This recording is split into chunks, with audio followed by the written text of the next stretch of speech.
He was already the world's richest man, but now Elon Musk can claim a new title, world's first trillionaire. His company, SpaceX, began trading on the NASDAQ today, already raising a whopping $75 billion for its initial public offering.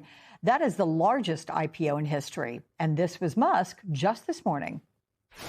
It's certainly hard to believe that a little company that started in a warehouse in El Segundo is now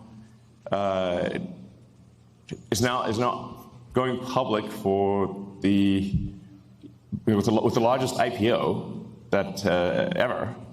And let me tell you, if people had told me this was going to happen, I was like, man, you must be smoking some really good crack, because I think this company's going to fail. It is a deal that not only dramatically expands Musk's wealth, but also expand his reach into pivotal sectors of the global economy, including artificial intelligence. MS Now's Will McDuffie is live for us at the NASDAQ, and Sarah Freer is managing editor for technology coverage at Bloomberg. Welcome to you both. Will, take us inside of this IPO launch, what it all means for the company and Musk.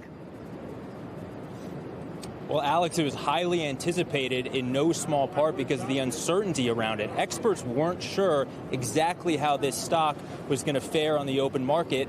And so far, we've seen it surge well past its IPO price, which has been, I think, received well by a lot of the folks who we saw out here before 9:30 this morning in support of Musk and SpaceX. And a lot of people were actually tourists who just happened to stop by and see the crowds, and they obviously know who Elon Musk is, and so they were interested in this. But the NASDAQ even reportedly took unusual steps to prepare for today. I mean, according to the Wall Street Journal, they held mock openings just to make sure things went smoothly today.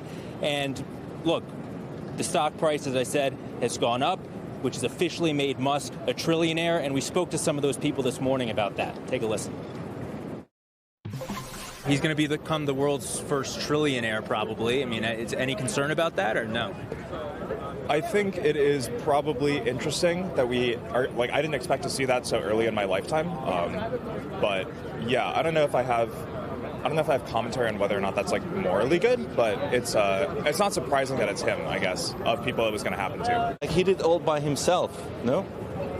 If you're jealous because somebody's successful, you should try to work as well. As hard. I think there is no one else doing it like Elon Musk, and if I can be invested in Elon, then I'm here for it, and I'm going to invest in Elon. Now, this was a long time coming for Musk. He said for the last 10 years, people have encouraged him to take SpaceX public. Now is finally the right time, he said, because of all the investments that are on the horizon for his company, including more satellites in space, data centers in space. He said he needs all the capital he can get. Alex? I got to say, walking to work, it was pretty cool. I was walking by those huge jumbotrons and all those people. I have pictures of Starlink, of SpaceX, of X posted. So it's an exciting time. That said, Sarah, Bloomberg looked at some of the things that Musk could do with all this new money. And the examples include fund 68 U.S. election cycles or buy every car maker in the U.S., Europe, and Japan. I mean, how much power does this give him in the U.S. and worldwide after everything we saw him do during the early days of the Trump administration? This IPO was really a referendum on Musk himself and how much you believe in him and his ability to build something out of hope, out of an idea. And while he's done it before, the stakes here are so much higher. This is an IPO this is a company that is already so integrated with the U.S. economy, with the U.S. government. This is the only way really that U.S. astronauts get to space. This is a company that is turning into not just a space company, but an AI company, and a whole lot in the prospectus is about that possibility. And Musk has 84% of the voting control. He cannot really be challenged in this role. But what is it about Musk that investors feel confident about when his company SpaceX actually has a track record of losing billions of dollars? And explain how viewers may not be aware they could be shareholders in SpaceX via their retirement funds. It is so integrated into the market because of how big it is. Even if you are not a shareholder in SpaceX, we have SpaceX entanglements with Google, with NVIDIA, with Anthropic, with all of these other companies that are a large part of our economy, and certainly with the U.S. government. So, yeah, whether you like it or not, you are invested in this company now, probably in some way. And Elon Musk, is painting this vision of the future. You're right; they have upwards of $4 billion a quarter that they lose. This is not a profitable company. They have not really, this is why they needed to go public, because they need all of this money to fund their AI ambitions. And if you look at what they say their total addressable market is, I have the number here, they say it's upwards of $28.5 trillion.